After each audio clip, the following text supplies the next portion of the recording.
So what are the steps to managing, right, this comprehension open-ended? So first step is to make sure that the student can understand the passage, that you can understand the passage, right? So and when we talk about critical reading, there are some methods, right, to make sure that you are diving deep enough into the passage to get the meaning and the whole plot out. Because if you don't see the development of the story, the complexity of the story, then when the questions are asked, you can't go back to the correct place in the passage to look for your answers. So at Cognitus, we've been giving students very long passages. And sometimes we apologize for that. Most of the time we don't, right? The reason is I think it helps to build stamina, because if a student is used to a 2-page, 3-page passage, going back and forth, right, between questions, it tires them out when they're doing practice. So that during the race, right, when they're actually doing their exam papers, they feel it's a breeze. It feels like the passage in their school exams, in their PSLE exam, is going to be very manageable because they're used to a longer passage, right? So of course, this can easily be overdone. So we don't want to go to the extreme, but once in a while, stretch them a little bit, build their stamina, right? So the important thing is as they move from paragraph to paragraph or chunks from chunk to chunk, a chunk can be a few paragraphs, short paragraphs put together.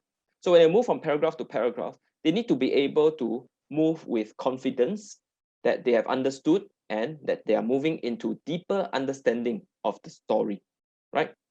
So I like to encourage students to always ask themselves a few generic questions, right? So like what is happening here? If they cannot answer the question in their minds, chances are they need to reread that passage, that paragraph, right? And what is the main idea? So if they can identify the main idea, a lot like headings, so then they know, okay, this is the part where this character does this, or this character moves to that place, right? How does this connect with the previous paragraph? So then they need to look ahead in the previous paragraphs to see how that connects in the overall picture. And sometimes I like students to also invest a little bit of their opinions into what will happen next. It doesn't matter what the answers are for all these questions. The point is the asking. The point is to make sure that they interact with the text, right? So they need to be able to ask themselves these questions so that they are interacting with the text. It is not so much the answers.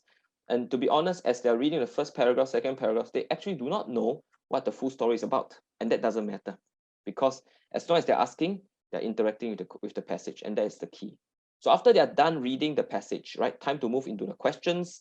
Our advice is always to read the entire set of questions, because sometimes question 5 and question 6 may seem very similar. So you do not want to end up writing the answer for question 6 into an earlier question and then not knowing what to write for question 6.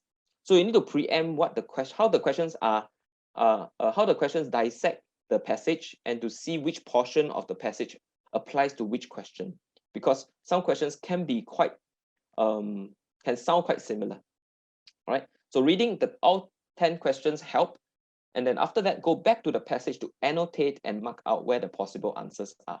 Now, this applies to most questions, but not all. Sometimes inferential questions, answers to inferential questions may not be easily found in the passage directly.